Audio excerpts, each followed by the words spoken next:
From the beginning, SANS has been a mission-driven organization. We want to make the world a safer place.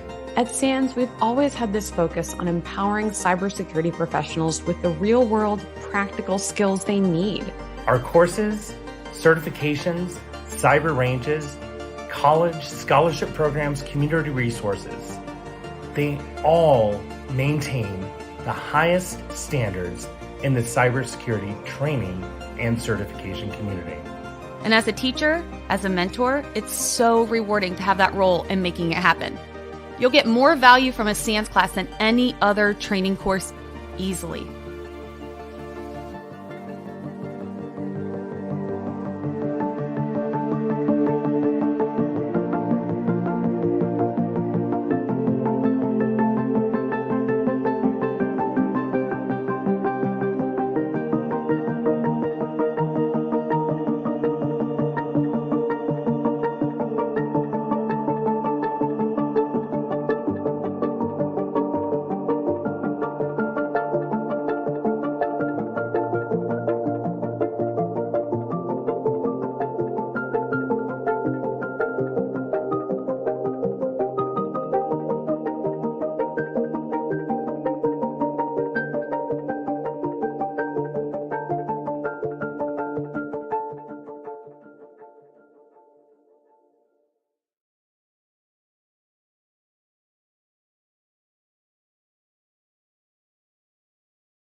My name is Stephen A. Hart. I'm the Director of Content Marketing here at the SANS Institute. And all week long, we are live here at the RSA Conference 2022. And we're streaming out to all of our SANS Institute channels across LinkedIn and YouTube and Twitter, and having conversation, bringing dynamic voices of the SANS community to our larger audience across the world.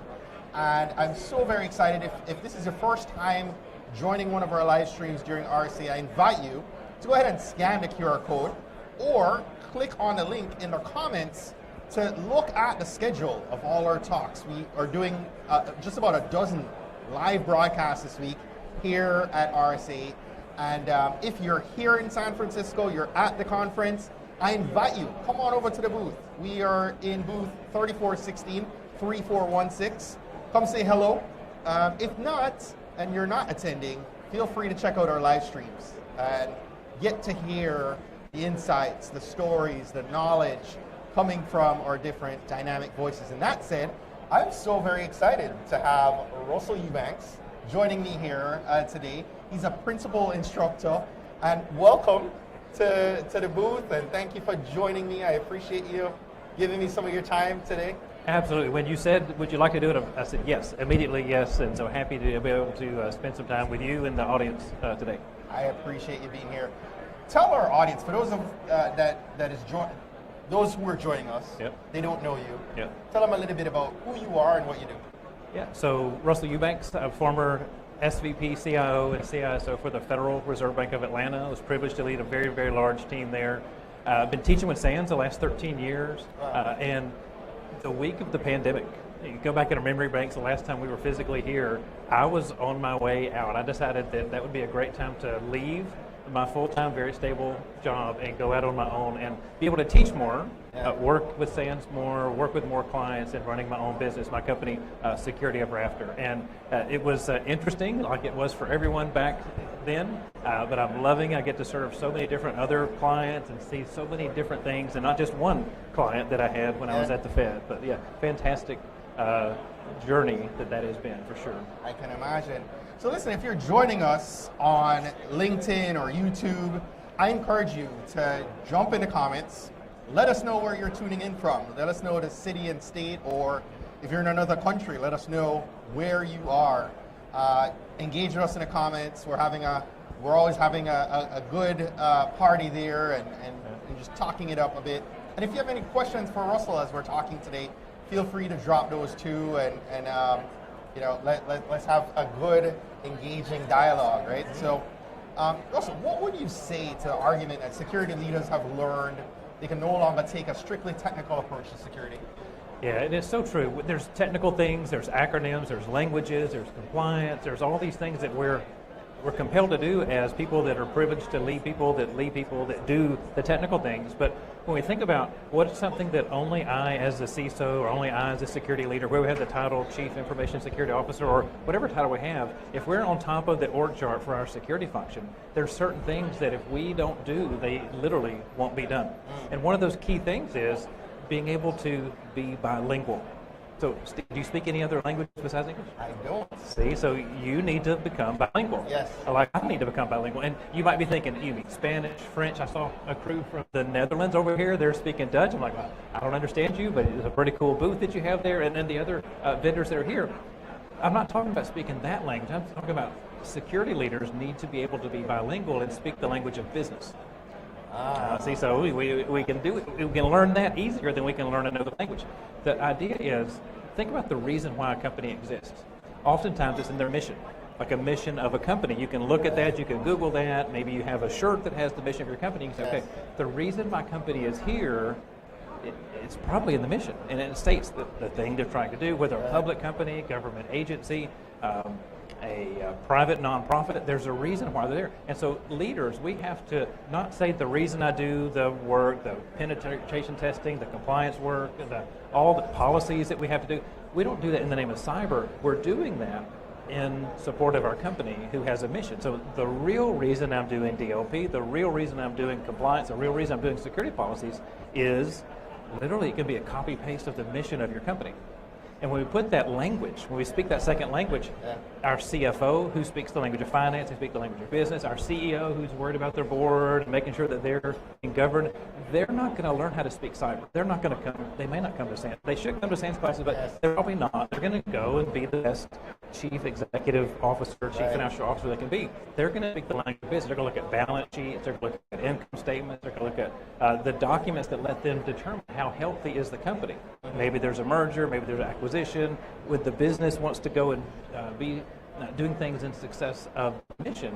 They're thinking about those things, and they're depending on me to understand the technical things, but then come to them and say, here's how it can help the company. Here's this business case that you might make that says, when I want to have more people on the team or increased investment, maybe after taking a SANS class of doing one item, here's how we can present that in a way that they can actually understand and ultimately, make a decision. They'll give us a thumbs up, they'll give us a thumbs down, they'll give us a yes or a no, or maybe even a no for now, and help us to have the clarity. I don't have to wonder, I don't have to wring my hands and say, if only somebody listened to me. When we're able to speak the language of business to our key leaders, then they can make a decision, and we don't. They've made a decision, and we can go execute on their decision. It's so much easier. I sleep like a baby every night because I've been clear, I've got their decision, and then whatever it is, I can go back and communicate that to the team that I'm privileged to lead. 100%. I love that. Let's talk a little bit more about culture. There are certain characteristics that make for a positive security culture. What are some of the obvious ones? When I was being courted to go join the Fed back in 2015, a long time ago, land far away, they talked about comp, they talked about benefits, all the things. Those are always important. I'm not minimizing that. But if you could go to the HR recruiter and say, what was the number one topic question that Russell asked about? Herb would say, it was the culture. What's it like to be there? What's it like to walk the halls? Well, I like it there. Well, they like me there was certainly big. I was like, I'm leaving a pretty cool job to go to this unknown, and I hope it works out. I wanted to know about the culture. See, oftentimes we think about the culture of the executives, they should have a good culture. Maybe the culture is you get to work from home, or maybe the culture is you have to come to the office, or maybe the culture is you get to leave early on a Friday or something, whatever it might be, those culture things. And as security professionals, a lot of times we're thinking, man, I wish somebody would fix the culture. If they would fix the culture, then we would have a better organization to work at. What I've found in co-writing a class with a dear friend, fellow SANS instructor Lance Spitzner is, if we change the narrative from they should fix culture to when I look in the mirror and I get myself ready for the morning, I'm shaving with the guy who's got a lot of influence on the culture, I have the privilege of being able to mold the culture of my security team that I'm privileged to lead and mold and adapt it to the culture of the organization to show the organization how. I'm an eternal optimist. You know that about me. Those of you you've seen me before. I'm like eternal optimist. I have this vision that in the future, security won't just be a liability on the balance sheet, but it actually can be an asset so the company can go further faster. And so culture tweaks of not looking for someone else to do the work, but taking responsibility and shaping the culture of our team to add value to the company. Number one hack, and that plus the mission statement, you're already well on your way to making a big difference to your company. Yeah. I see Raqueen is saying, couldn't agree more, the C-suite doesn't care how many vulnerabilities we have, they care how the current status of our security posture affects the business and merger. So true. Rumor has it that Management 521, the course you co-authored on building a security-based culture, has recently been updated. Can you talk to us about what's new and different? Yeah, what's new and different is for the last year, Lance and I, we spent a year making the class. It's been running in the former version for a year. And based on feedback from students who are practitioners, a global audience who have taken the class and given us the gift of feedback. You know, we love feedback here. It sounds like we beg you for, tell us how, obsessed is probably a safe word. We like feedback that says, what can we do to make it better? We love the class, we're proud of it, we put our heart and soul in it, and we have the desire, the culture it stands is to make the next time literally be the best time. And so taking tips, things that have worked, ideas, enhanced metrics. We've got a digital download as a part of the class. All the students get that. And it's not just information to help you in class, the information that they can share at their office, share with their teams, playbooks of how to go and implement this, how to track this, how to speak the language of business in a way that doesn't make you buy a big thick book on security metrics to try to communicate it. We give you tools, we give you templates, we do everything we can, short of doing the work for you, as a part of that class. And that's one of the significant updates, was updating that toolkit, updating the language of how we communicate, how to mold the culture of our organization by changing who we are and how we show up to the business. Sounds like something in alignment with our promise here at SANS to make sure that you can, do the work the next day when you get back, right? You can apply, and what's so fun, Stephen, it's the intent is when you take a SANS class, you can apply what you've learned as soon as you go back to work. Absolutely. What I think is so special is during class, when someone will raise their hand or they'll go audio, or if in person they'll, hey, I know we're talking about this. I just did this at work and it made a big difference. So even in class, even during this, getting that feedback, it's just like, that's amazing. Russell. I've heard people literally on lunch break go apply something and come back in the class. Yeah, that is so rewarding. And I love seeing that because it helps them. They're standing out, they're making a difference, and their organization can be better forevermore because of just taking that one step, taking not just information, but application of those concepts. It's just really special. I always appreciate and value our instructor corps for, and I've met so many different SANS instructors. I've spent time in our cyber defense curriculum for the first 2 years I've been with SANS, and I have to say, our instructors, talking about culture, right? Yeah. I mean, we have real world practitioners that teach our courses, but universally, by and large, our instructor corps is naturally, you have personalities like yourself that just truly care about our students and want more than anything that SANS would mean. You want the best for that student to have those types of experiences. Definitely. Right? And especially in the classes like this under the management curriculum, under Frank Kim's leadership, our idea is the impact of a CISO is so much bigger than just who they are, but the team, the people that they lead, and they lead, and they lead. The impact is so much more profound. And so spend a lot of time at saying, for the security leader, for the person who wants to apply these, for the change agent who wants to apply these, what can we do to hopefully over-deliver and give them everything they'll ever need to make an impact over and over and over again? Because the impact they'll have, when you change the culture of your security team to meet the needs of the company, you're impacting the whole company. So whether you're an individual contributor, a chief information security officer, when you apply these things, the impact literally can be felt company-wide, and that's really what we want. So a couple of things here real quick that I wanted to share. Russell touched on mission.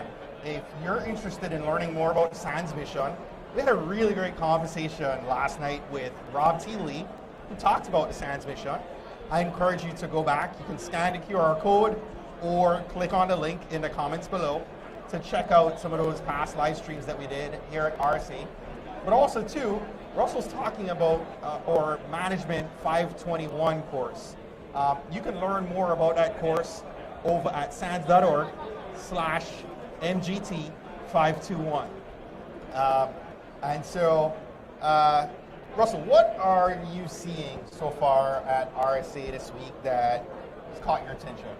You know, it's so interesting. We're literally on the other side of this camera is a Formula One race car, so that's Yes. captured my attention. I'm sure you looking at it. Absolutely. Vendors, they've got marketing, they've got sales. They're trying to convince all the thousands of people who are here to go and focus their efforts on those products. And there's nothing wrong with it, and those need to be here, and it's great to walk the halls and see that. What I worry about is, what about the basics? What about the patching? And there was a comment in the chat there earlier about scanning and patching our systems. How's the configuration of those systems? And then how can we communicate that to our, say, the chair of our board of directors? Right. But we don't force them to be a cyber expert or know what a CVE is. Or they don't care what that is. They wonder, are we the right person for the job? Are we making a big difference? And so while we walk through and we look at things, find a theme. Yeah. And say, well, what do I not have? If I look at the tools and capabilities in my company, what's missing? Where's that gap? What's that thing I don't have? And then go find some companies who do that. Just ask them questions. Yeah. It's not, they'll scan your badge, but you can ask them questions of what are you seeing and what are the people who apply your technologies and when, what are they doing? And you can use that as a gift of knowledge. You can go back to your organization and say, you know what, we may never buy that thing, but they said I should really watch this, or I should really check for that, or I should be concerned about that. Yeah. And you can go and do that right away. And that's what I really enjoy. Having conversations. Don't be afraid of vendors. They usually don't bite. Sometimes they have cool things like we're literally looking at right now, to bring you into a conversation where you might walk away a better security leader. Absolutely. Well, thank you so much. I appreciate you sharing some time with us here in the SANS booth. Again, if you're here live at RSA this week, I invite you to come on over to our booth. We're in booth 3416. Come say hello. We have quite a number of SANS people here in the booth. But and if you're remote, please, continue to engage with our live streams for the rest of today into tomorrow. We even have, I think, a couple on Thursday. So scan the QR code that's on the screen or click on the link in the comments below and join us for a couple of our other live streams. The schedule on the page that you'll land on will have an option for you to set a reminder and be notified when we go live on YouTube. So definitely leverage that and continue to join our conversation throughout the week. Thank you so much. Appreciate you watching.